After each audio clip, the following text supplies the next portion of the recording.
Good morning. This is another drive through with Don. I want to talk to you about hiring process. And the reason for this is I just talked to a business owner and he's got about 320 employees. And he was checking into some of the interview processes. They've been trying to hire for a couple positions and they keep going through the process, but nobody's any good. Nobody's any good.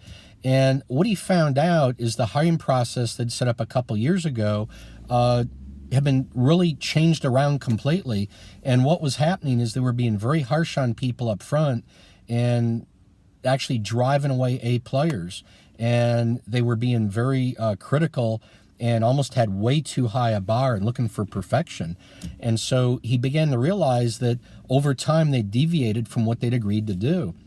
And so instead of romancing and bringing in slowly but surely people that really wanted to be in the game, that wanted to work for them, they were doing a lot of technical testing. They were kind of being very black, white, blunt, and not really capturing people's hearts. And by the way, these are for positions that are pretty basic production, manufacturing, plant floor type stuff.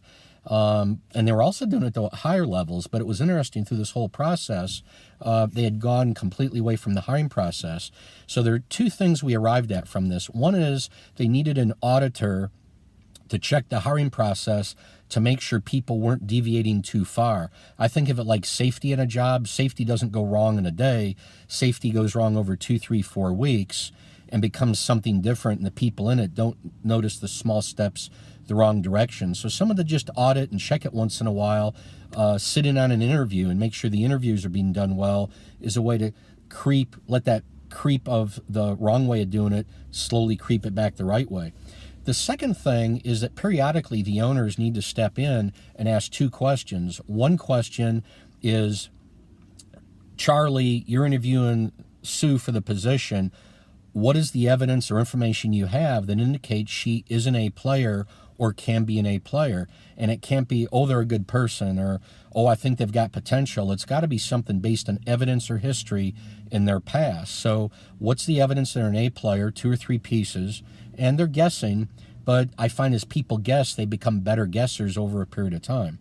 The second question they needed to ask was, what is it we've sold to them? What is it we've done to capture their heart so they're actually willing to go to work for us, less money, more hours, a tougher situation than one of our competitors?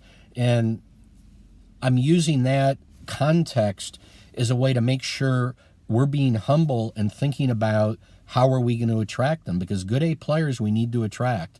We need to attract Bs.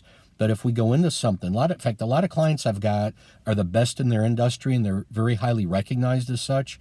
The problem is sometimes they get kind of, oh, we're so-and-so, and they don't try as hard to build that relationship, to get that heart up front, and they can start losing A players. And in this case, they were absolutely losing A players.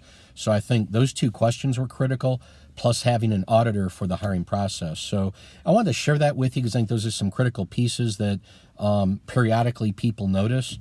And if you're struggling with this at hiring and keeping A players, my cell phone's 919-368-9008. Email is dhadley@appliedvisionworks.com.